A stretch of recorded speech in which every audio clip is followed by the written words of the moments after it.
Pourquoi n'arrives-tu toujours pas à trouver de clients sur le web? C'est ce que nous allons voir dans cet épisode de podcast. Bonjour et bienvenue sur le podcast des néo-vidéo marketeurs. Ce podcast s'adresse essentiellement aux chefs d'entreprise, micro-entrepreneurs, freelance, indépendants, coachs, consultants. Et si toi aussi tu souhaites développer ton business grâce au marketing vidéo, ce podcast est fait pour toi.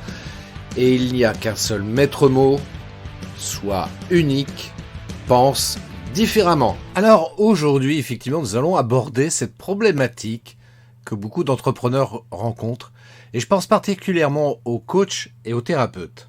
Bien souvent, moi ce que je constate, il y a des personnes qui se forment comme ça pour être thérapeutes et coach, et puis ils démarrent leur activité, ils arrivent sur le marché, et puis au bout de quelques mois, ils se disent « merde ». Ça fonctionne pas mon truc. C'est quand même curieux, quoi. Ça me fait penser à un entretien que j'ai eu pas plus tard qu'hier, justement, avec une thérapeute qui me disait je comprends pas. Ça fait depuis 1 an que je suis installé et j'arrive pas à trouver de clients. Et puis je vois ma fille là, qui s'est installée il y a même pas 6 mois et qui est kiné et qui a déjà une cinquantaine de patients par semaine. Je comprends pas. Alors déjà, pour commencer, je lui ai expliqué une chose, c'est que je lui dis, là, on peut pas comparer ce qui est pas comparable. Elle fait un métier qui est pas du tout le même que le tien, donc par conséquent, c'est difficile de comparer les choses de cette manière-là. C'est comme si je comparais, par exemple, moi, mon activité avec un garagiste, et je me dis, mais je comprends pas pourquoi le garagiste, il s'est installé il y a 3 mois, il cartonne, quoi. Il a énormément de clients, et moi, depuis 1 an, j'en ai pas des tonnes, et j'ai du mal à subvenir à mes besoins. Donc, comparons déjà ce qui est comparable, déjà pour commencer. Et il faut reconnaître, moi je dois faire un constat par rapport justement aux coachs et aux thérapeutes. Ce que je constate aujourd'hui, c'est qu'il n'y en a pas beaucoup qui arrivent à gagner leur vie, voire très bien leur vie avec ce métier-là. Comment ça se fait en fait ?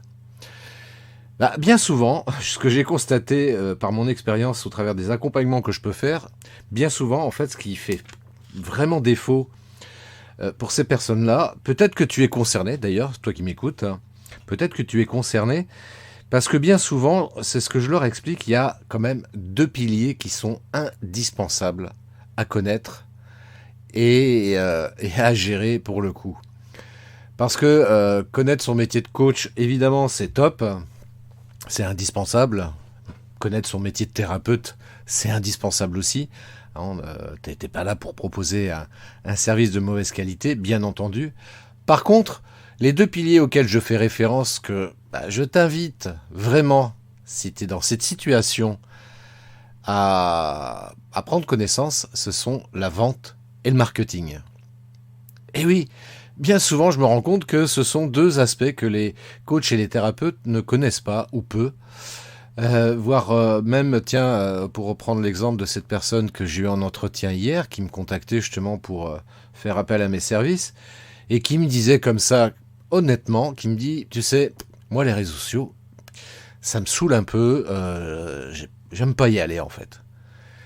Et je lui dis, mais tu sais, t'as le droit de pas aimer, t'as le droit de pas trouver d'intérêt à titre personnel d'aller comme ça passer du temps sur les réseaux sociaux, et là-dessus c'est non discutable. Par contre, en tant qu'entrepreneur, soyons clairs, tu es entrepreneur, il me paraît nécessaire de t'intéresser aux réseaux sociaux, de savoir comment ça fonctionne, et puis ensuite de mettre en place une stratégie de communication qui va te permettre de trouver des clients. Parce que les réseaux sociaux, quoi qu'on en pense, c'est aujourd'hui un levier indispensable pour pouvoir attirer du prospect et avoir des clients. Tu vois ce que je veux dire ? Et pour la vente, c'est pareil. Pour la vente, savoir un petit peu comment ça fonctionne, comment je dois présenter mon business, quelles sont les méthodes qui peuvent me permettre de vendre plus et mieux. Tu vois, par exemple, plutôt que d'arriver en disant bonjour, je suis coach sportif, et puis contactez-moi. Si tu présentes les choses de cette manière-là, c'est vrai qu'il y a peu de chances que tu arrives à trouver des clients. Par contre, Si tu expliques que par exemple tu étais dans une démarche de retrouver la forme, de perte de poids, et puis qu'un jour tu t'es intéressé un petit peu au milieu sportif, et que tu t'es entraîné, tu as lu des bouquins, tu as regardé des vidéos sur YouTube, et aujourd'hui, tu es à même de proposer tes services pour permettre justement à des gens qui sont peut-être dans la même problématique que celle que tu as connue, de retrouver la forme et un poids de forme justement qui soit tout à fait intéressant. Et le fait de raconter les choses de cette manière-là, eh bien tu fais ce qu'on appelle en marketing, tu fais ce qu'on appelle donc du storytelling. Et c'est important de raconter un petit peu des anecdotes personnelles, tu vois. C'est comme moi quand j'explique en fait pourquoi en fait je me suis intéressé au cinéma et puis après par la suite à la vidéo. Eh bien en fait tout simplement parce que ma maman, quand j'étais très jeune, quand j'étais un enfant, eh bien elle voulait absolument que je fasse de la figuration dans le cinéma et donc elle m'a emmené sur différents castings. Et c'est vrai que c'est comme ça que ça m'a plu en fait le cinéma. Et quand j'étais adolescent, j'ai fait 2-3 courts-métrages avec un camarade qui avait une caméra Super 8. Et puis tout ça, ça m'a donné le goût, en fait. Et puis après, par la suite, j'ai acheté moi-même une caméra.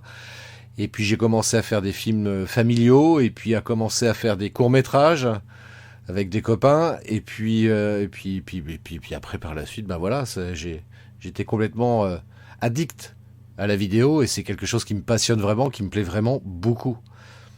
C'est la raison pour laquelle aujourd'hui, oui, ça me paraît tout à fait légitime et cohérent que je propose mes services à ce niveau-là. Alors, dans un premier temps, auprès des entreprises pour faire moi-même les vidéos qui leur permettra d'avoir une meilleure visibilité sur le web et puis ensuite proposer des formations ou du coaching justement pour aider l'entrepreneur que tu es à développer ta visibilité sur le web, tout simplement en sachant comment faire des vidéos. C'est pareil pour toi, tu vois, et c'est important que tu puisses raconter des choses comme ça et que tu puisses t'intéresser à cette notion de storytelling. Il y a aussi un truc qui est vachement important aussi, je me suis rendu compte par rapport aux coachs et aux thérapeutes, bien souvent, c'est leur rapport à l'argent. Alors là, c'est là où bien souvent ça pose problème parce que je vois des coachs par exemple qui disent oui, moi je vais arriver, je vais proposer 50 € de l'heure. Je suis désolé, je vais te décevoir, mais si tu proposes des prestations à 50 € de l'heure, remballe tes affaires et retourne dans le salariat parce que ton activité ne sera jamais viable et tu pourras jamais gagner ta vie avec ça. C'est super de vouloir aider les gens, très honnêtement, je trouve ça, comment dirais-je, noble. Parce que je te dirais que quelque part, moi aussi, j'ai cette envie, moi, d'aider les gens et je me suis rendu compte très rapidement que proposer des tarifs à bas prix, ça marche pas. Tu vois, par exemple, moi, quand j'ai commencé au tout début de mon activité, il y a à peu près 10 ans maintenant, j'ai dit tiens, je vais proposer mes services vidéo auprès des particuliers et puis personne me connaît, j'arrive, je vais proposer des tarifs pas chers. Ah, c'est top, hein, j'avais plein de clients. Ah, ça c'est clair que j'ai trouvé rapidement plein de clients, sauf que évidemment la vidéo ça prend un peu de temps quand même pour tourner et faire du montage, surtout que c'était pour réaliser des films de mariage. Et les films de mariage, pour le tournage, ça me prenait toute la journée. Je rentrais chez moi, j'avais 3-4 heures d'images dans la boîte. Et ensuite, il fallait que je revisionne tout ça, que je garde que quelques séquences, que j'en fasse un montage qui soit sympa. Et puis après, je livrais ça. À l'époque, en plus, je faisais ça sur DVD. Enfin bref, ça me prenait un temps phénoménal. Et par rapport à la prestation facturée, c'était même pas le tarif du SMIC horaire, ce que je proposais. Et il a fallu très rapidement que je révise ma position parce que je me suis rendu compte que si je continuais comme ça, j'allais vite mettre la clé sous la porte et puis j'allais retourner dans le salariat, ce qui me branchait pas vraiment, quoi. Et le rapport à l'argent, donc c'est quelque chose qui effectivement qui est un problème bien souvent chez les coachs et les thérapeutes. Donc je t'invite à revoir ça pour ne pas te retrouver dans des situations compliquées à terme. Il y a un deuxième point, évidemment, je parlais de marketing aussi, c'est-à-dire qu'il y a la partie communication digitale qui est importante, là, notamment sur les réseaux, comme je l'évoquais tout à l'heure. Et pour que ce soit efficace, il s'agit d'avoir quelque chose de structuré, donc de mettre un plan d'action qui va te permettre d'atteindre ton objectif. Parce que communiquer sur les réseaux sociaux, on est bien d'accord, si tu fais ça un petit peu à l'aveugle ou à l'arrache, bah c'est sûr que tu n'auras pas des résultats très intéressants à l'arrivée, parce que tu vas publier une fois quand tu as le temps, et puis comme il n'y a pas de fil rouge prédéfini, tu vas publier un peu tout et n'importe quoi, ça va être tellement dispersé dans tous les sens que en face les internautes ne vont pas bien comprendre ce que tu proposes, et puis du coup tu n'auras pas de clients. Donc ouais, mettre un plan d'action pour être vraiment focus là-dessus, ça me paraît indispensable, hein. Alors bien entendu, c'est vrai que, pareil, tu vois, quand je parle de marketing, bien entendu, je pense au marketing vidéo aussi, parce que je le rappelle, la vidéo, c'est un puissant levier marketing. Donc il est indispensable pour toi, eh bien, de créer des vidéos. C'est pareil, tu vois, j'ai fait une formation là cette semaine avec des entrepreneurs. Et c'était sur la vidéo, donc c'est des personnes qui avaient bien compris que c'était important aujourd'hui de passer à la vidéo, et elles-mêmes, c'était que des femmes qui étaient présentes pour cette formation, et donc elles-mêmes le reconnaissaient en disant bah oui, c'est vrai que c'est important que je le fasse. Je me rends compte que pour créer de la confiance, de la proximité et comment dirais-je, véhiculer mieux mon message, je me rends compte que la vidéo aujourd'hui c'est indispensable pour moi. C'est la raison pour laquelle je viens me former aujourd'hui. Et c'est pour ça, tu vois, moi je t'invite vraiment à y réfléchir. Si tu fais pas de vidéo, eh bien c'est d'en faire. Voilà. Alors certes, là, tu vois, je te parle sur un podcast audio, parce que c'est un support qui me paraît intéressant. Néanmoins, si vraiment tu veux te démarquer, sortir du lot, et capter comme ça beaucoup plus efficacement en fait les prospects, qui peuvent être sensibles à ce que tu proposes, fais des vidéos. Si tu es coach ou thérapeute, j'imagine que en fait, tu exerces cette activité parce que tu as un profond désir d'aider les autres. Et par rapport à ce désir d'aider les autres, il est ton devoir, par conséquent, de t'exposer, d'expliquer ce que tu fais en vidéo. Ça me semble réellement important.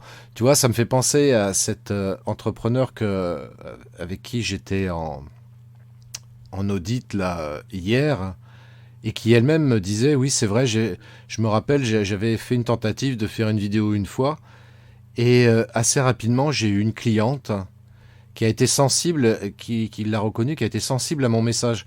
Et j'ai dit, tu vois, voilà la démonstration flagrante de l'efficacité et de l'importance de faire des vidéos. Alors maintenant, évidemment, faire des vidéos, c'est pareil, tu vois, il ne s'agit pas de faire des vidéos un petit peu tout azimut, et puis une fois quand tu as le temps, non, par contre, il s'agit vraiment de mettre en place une stratégie de contenu vidéo, donc de publier par exemple une vidéo par semaine, ou tous les 15 jours, hein, selon tes possibilités bien entendu, mais que ce soit fait de manière régulière. Voilà. Tu publies ça sur les réseaux sociaux, tu publies ça sur YouTube, et de cette manière-là, tu es certain, si tu as bien intégré ce contenu vidéo dans une logique de stratégie marketing, il est certain que tu obtiendras des résultats assez rapidement. Alors peut-être pas demain, hein, soyons clairs, hein, moi je suis pas là pour te faire rêver, comme on peut le voir sur Internet, où tu as des personnes qui arrivent en disant, voilà, en moins de 30 jours, je vous promets que vous allez faire décoller votre business et vous allez gagner 5 000 ou 10 000 euros par mois. Je suis pas en train de te promettre ça. Moi, ce que je veux simplement t'expliquer, c'est que si tu veux vraiment mettre en place une communication efficace et développer ta visibilité, oui, le marketing vidéo va te permettre de le faire. Et si c'est vraiment très bien fait et très bien structuré, c'est évident que tu obtiendras des clients. C'est inévitable, je peux en témoigner moi-même à ce niveau-là. Donc, écoute, si ça t'intéresse d'en savoir plus, justement, je t'invite à prendre un rendez-vous avec moi. C'est gratuit, il n'y a aucun engagement de ta part, comme de la mienne d'ailleurs. Tu vas sur Internet, tu tapes christophetrain.fr/45mn comme minute, ou M comme Marcel, N comme Nathalie. Donc christophetrain.fr/45mn. Tu prends un rendez-vous avec moi, on échangera ensemble, et puis on verra ensemble si je peux t'aider, t'accompagner justement pour te permettre de développer ta visibilité sur le web grâce au marketing vidéo. Et puis éventuellement, parce que je te rappelle que j'ai fait une formation de coach l'année dernière auprès de l'Institut des neurosciences appliquées dirigé par David Lefrançois, et donc j'ai quelques outils qui peuvent t'aider aussi pour, dépasser tes peurs, tes croyances, Et c'est vraiment quelque chose de génial quand on arrive à dépasser certaines croyances bloquantes ou certaines peurs qui nous limitent comme ça. C'est un travail extrêmement intéressant parce que vraiment, tu vois, c'est ce que j'explique à chaque fois, on peut mettre en place la meilleure vidéo du monde. Si t'as pas le mindset, là c'est pareil, ça risque d'être un petit peu pénalisant. Donc christophetrain.fr/45mn, ça n'engage que toi, il n'y a pas d'obligation, c'est à toi de voir, mais en tous les cas je serais ravi, sincèrement ravi, de t'aider et de t'accompagner. Sur ce, je te souhaite une très très belle journée et je te dis à très bientôt sur le podcast des néo-vidéo marketeurs. Ciao. Merci d'avoir écouté cet épisode de podcast des néo-vidéo marketeurs. Si tu as une question ou un commentaire, contacte-moi directement sur christophetrain.fr. Je me ferai un plaisir de te répondre rapidement. Et si tu m'écoutes via Apple Podcast, eh bien n'hésite pas également à me laisser un avis 5 étoiles et un commentaire, ça me fera plaisir. Je te souhaite une très très belle journée et je te donne rendez-vous pour un nouvel épisode très très bientôt. Ciao.